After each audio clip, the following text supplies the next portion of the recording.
Hello there, Kraken here. Today I will be sharing with you guys how to start soldering your first Golden Harvest version 3. I'm not going to be uh, installing full on this video. This is just a demonstration on how I wire things and the strategy. So before you proceed wiring this board, the most important thing before you do anything is to make sure you get the manual, you download the manual, and make sure you have a physical copy with you so you can double check your work. And this is what you need. It's just a couple copies of paper, and you don't want to assume things. First thing, whenever you solder a board like this or any kind of soundboard, you always want to make sure you have diagrams and double check your work before finalizing anything. So this belongs to a customer, and I will be doing this commission. And yeah, let's see what I would do. I have one of these controls, if you can see. Okay. All right, I have one of these ESD safe soldering stations, and whenever I solder, I always go to somewhere in the 350 and slightly below that. Well, 352, 375 degrees Celsius. So it's around 350 to 400 degrees, and I always go just a little bit before that, so it doesn't burn the pads or anything. So that's what I recommend using whenever I use to solder LEDs. Now, because LEDs, the tricrees usually have copper on them, you want to go a little bit higher on the heat so that you can actually put enough heat so you can apply solder to the LEDs to around slightly 400 and slightly below that. But when it comes to boards, you want to go just slightly below around 350 and just slightly above, just so that you can get that the pad heated. I use a newspaper. It helps. It really helps when the solder drops. It's not gonna destroy the table. Oh yeah, by the way, I'm gonna be using this chassis that's been supplied by a customer. Don't worry, this is not hot. This is not hot, by the way. But whenever I'm done with the solder, I usually just put it back into the arms of the helping hands. I figure this is a lot easier and minimal. You don't need to put it into some kind of iron spiral to pull it in. So this is a chassis. I believe this is from LGT store, and customer sent this in for me to put the Golden Harvest. So it's not doesn't look as good, but you got to make with what you have. So this is gonna be my work onto this chassis. Notice that I have drilled this out, and also not just that, I also Dremel the inside, where I will be mounting the recharge port. Now that took a while to do, because I want to get that proper fitting so it doesn't wobble. So this is what it's gonna look like right here. All right, so let's proceed. Oh, by the way, whenever you get those helping hands, you want to take the time to make sure you heat shrink them. You don't want to have it exposed to metal. If you have this in metal, you're gonna end up having these claws damage one of the components, the plastic components, or damage the board. So you want to make sure you properly heat shrink them. Whenever you see the little claws exposed, let's say on prolonged soldering, I usually replace them whenever I see damage and exposing the teeth, the metal teeth on the clamps. I want to make sure I remove them and stick a new heat shrink in, and then there you go. You want to make sure that is secured and also protecting the board. So before you proceed soldering, you want to make sure that there's no SD card. And notice that my nails are pretty long, and that's because I want to make sure that I'm able to grab onto the tiny heat shrink and push it into position so that I can proceed soldering in case if things happen, because I usually have my long nails for pulling key strings. Notice it's been tinned. All right, so here we go. Here we go.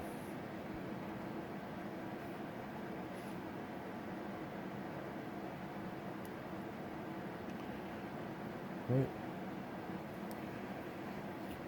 So based on diagrams, we're going to be focusing on neopixel.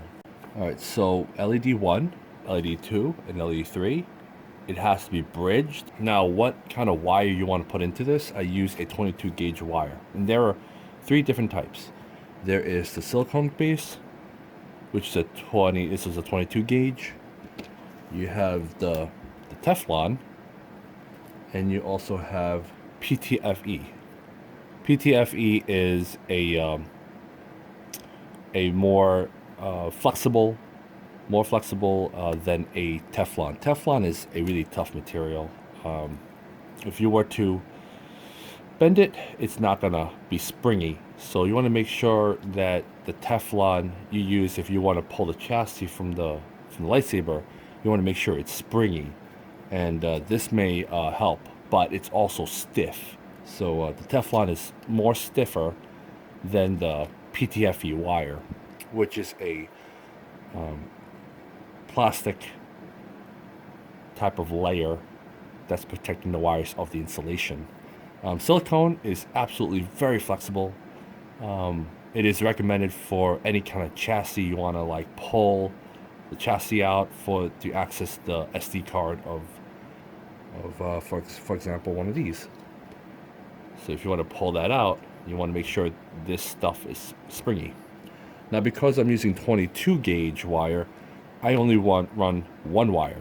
Now, if you're running wires like a 26 gauge, you want to put in 2 wires on the positive. So, for example, such as this. Let's do this one. You have 7 pins. This is from a custom saber shop. And notice that there is 1 negative, 1 positive, and 1 data line. Notice that the connector, there is an imprint of how the power goes from a pad in a circular pattern. So for instance, this double negative, these 2 negatives over here,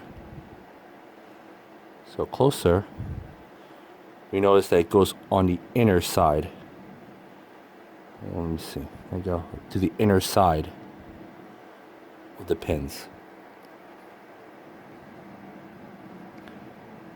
So, yep. So this negative goes to the inside. It's really hard to see, but you have to look really closely that the 2 negatives, see that? There's an imprint here and there's an imprint here. It goes over to the pins on the inner side. And you have here, which is the positive, you notice that these 2 pads also power on the outer side of the pins. So basically, with these 2 pads, if you're running a 22 gauge wire, they both going to be running at the same amount of current. You don't need to bridge these 2 pads for a 222 gauge. You just have to put in 122 gauge on one of the pads, and because they're both getting the same amount of power. The only time you use the 2 pads if you're running 26 gauge wires, and you need to pull that much current for a neopixel. So there you have it. This is just an idea. All right, let's proceed soldering. All right, so let's go ahead. Diagram. I have the diagram right in front of me so I can see what I'm doing. All right, before I put this on, I want to make sure that I'm using solder flux. I'm using just a regular solder flux.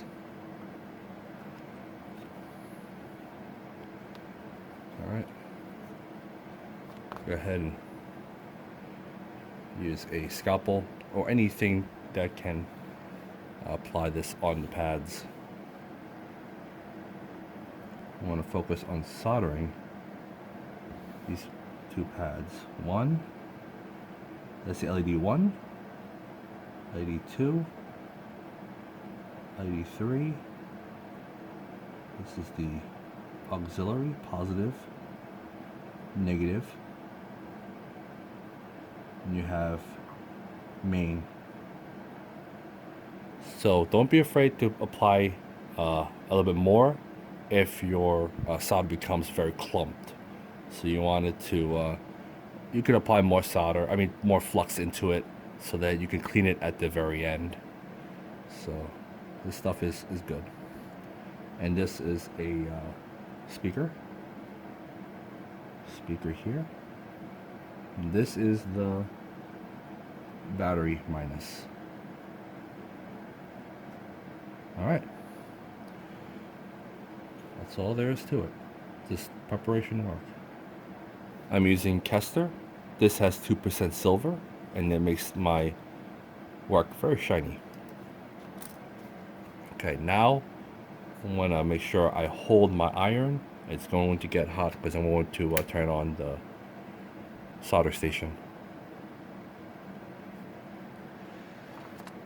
So like this. Now there are different applications of using a 22 gauge. I find that the Teflon is great for stationary builds. If you're not going to pull the chassis and it's going to stay in one place, this Teflon is really good for that. It has really good high. You can handle high temperatures, and so is PTFE. It's durable. This stuff is really good, but at the same time, it's stiff, so it may not be good for chassis that being pulled in and out. But the Teflon that doesn't move, the wire is a little bit thinner than the silicone. Silicones tend to be pretty thick, so there's a difference, thick and thin. And yeah, just keep that in mind. Because this is going to be a chassis where I'm going to pull in and out, I will be using the silicone. Okay. And now my heat is on. I want to make sure I have a wire brush. Like that. And make sure I clean the tip. And then fix it a little bit. Alright. It's just hard when the camera's in the way, but I'll do my best.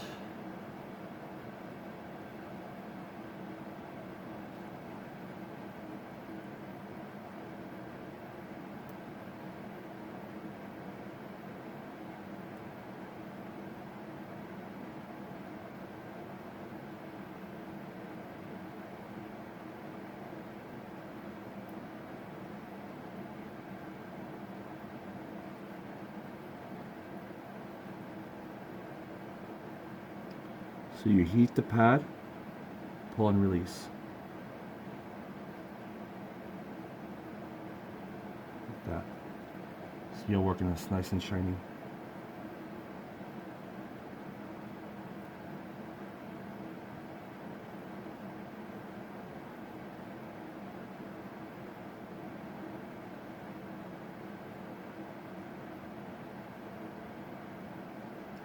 Like that.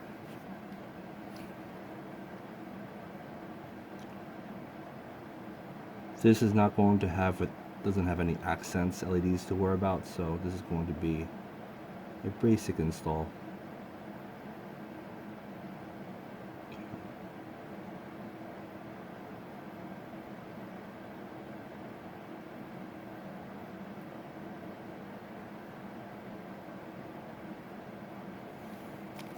It's clumped. That's not good. So I'm gonna put it here. Needs to heat up the pad better. There you go. And then I'm going to do a speaker.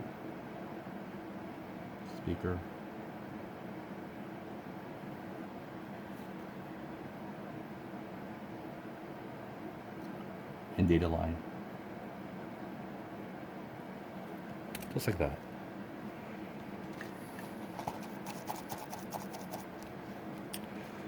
Alright, tinning is done. I'm going to lower the heat so that nothing happens to my iron. Alright, let's proceed soldering this 22 gauge silicone, and this wire is going to bridge along the 3 negative pads, the LED 1, 2, 3, they're all negatives. So I'm using a black wire to distinguish that. So what I'm going to do is I'm going to measure the area of the 3, and just by eye level, just going to snip the sleeve off.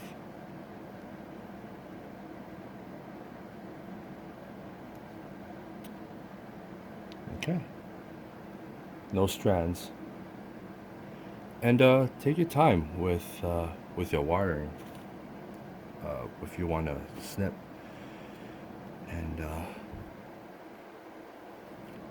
just make sure that you don't get any strands caught from when you're snipping the wire. You want to get as much power on this wire as best you can. Alright, just a little bit more. Still just gonna snip. Just a tiny bit. Like that. There you have it. You want to measure it, and it's perfect. So what I'm going to do is I'm going to twist it. You don't want the wires to be too long, otherwise you're going to cause a short circuit if you rub the long wire against the hilt. You want to take your time with it and organize your wires. Okay. You don't need to rush. You don't need to prove yourself that you're a crazy installer.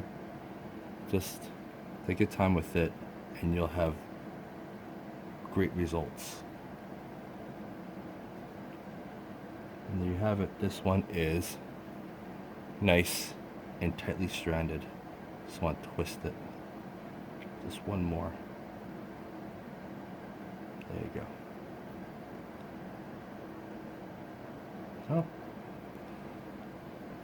gotta do a little bit more at the very edge.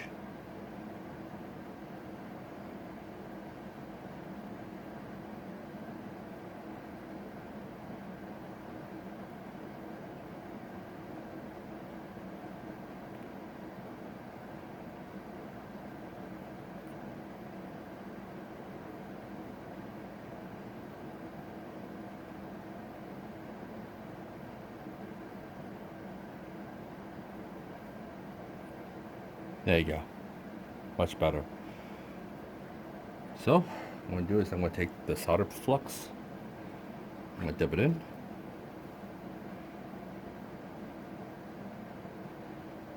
You don't need to use a lot of flux, just a little bit.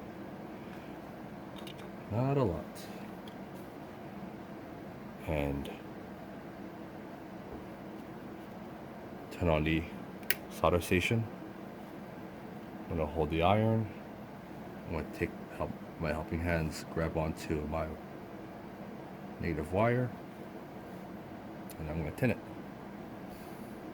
And then you want to make sure that after you, before you proceed, you want to use a steel wool brush, clean your tip. And the solder that I use is a Kester that has a 2% silver. So this is a really good solder to make my work shiny, as you see here. Okay. Now I see the indicator light is off. That means I'm ready to go. Start at the top and work your way up to the bottom. you want to heat the wire, not the solder. Solder can flow. You gotta heat the wire.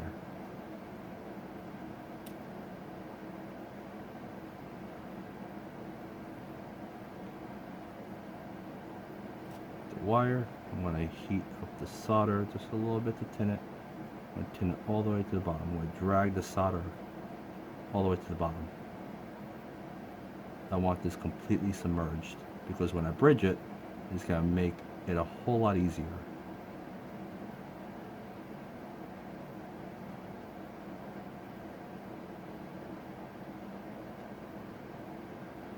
Okay, there you go.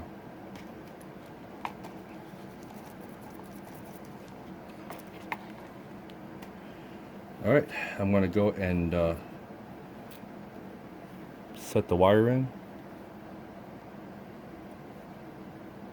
And what I'm going to do is I'm going to make sure I make a 90-degree angle so that as it passes, it's going to make it easier for me to have it nice and tight.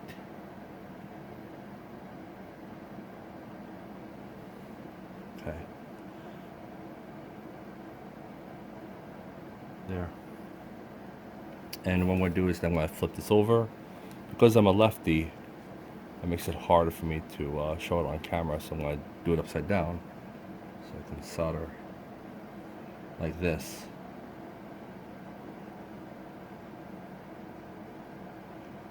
And I noticed that,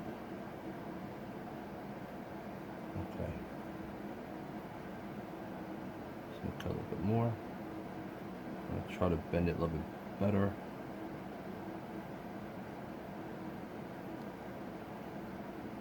Take your time with it.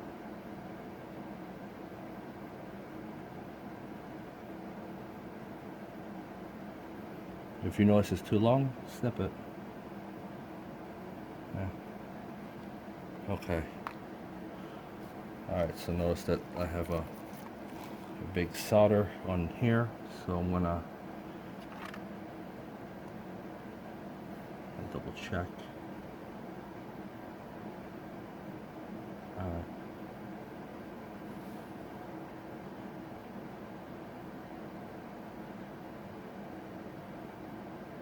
Just gonna heat up the pads on all three.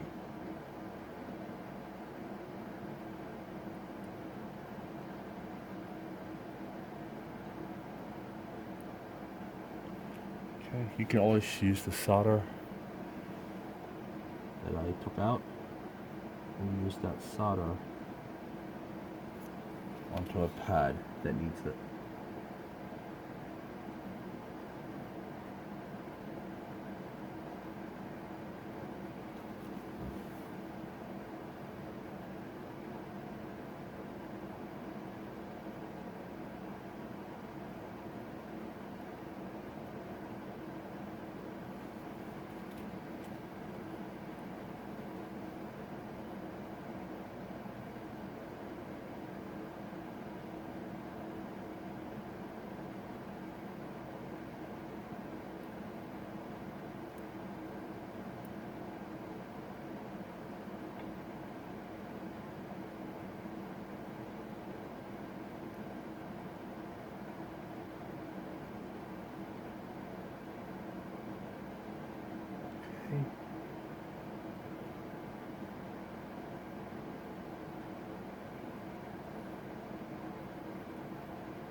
So I'm going to make it meet it.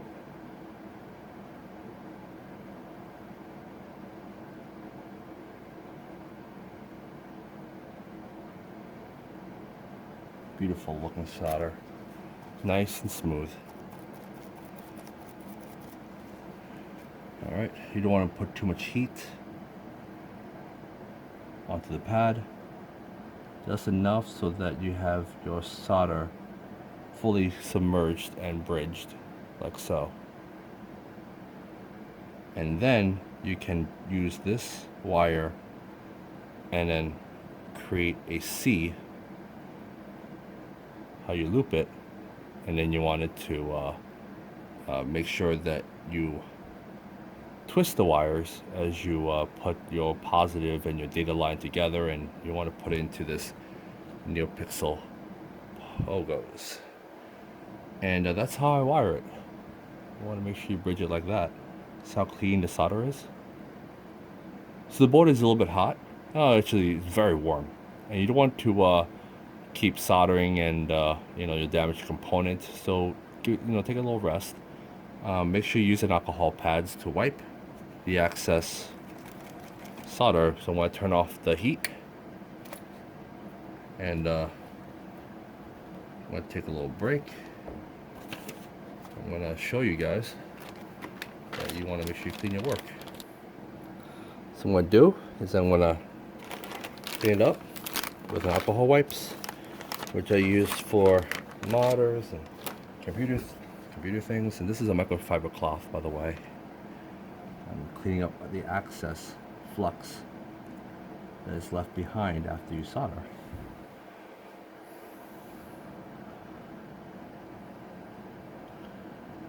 There you go, nice and clean.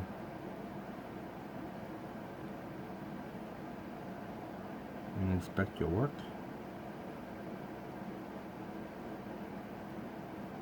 Okay, inspect your work. There's no lint. And there's a little bit of flux residue on the chip.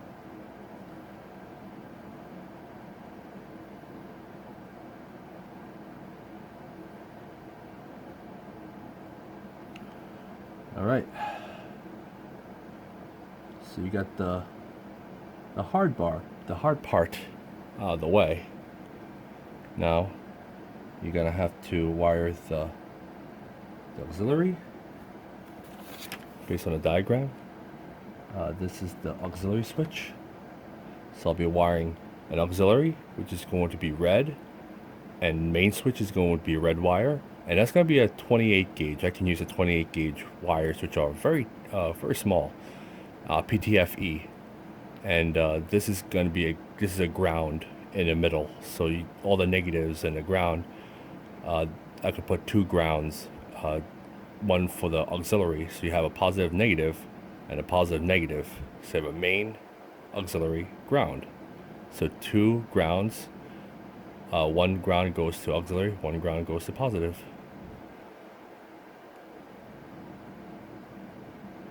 Alright. Hope you enjoy this video. This is Packen signing off. Peace.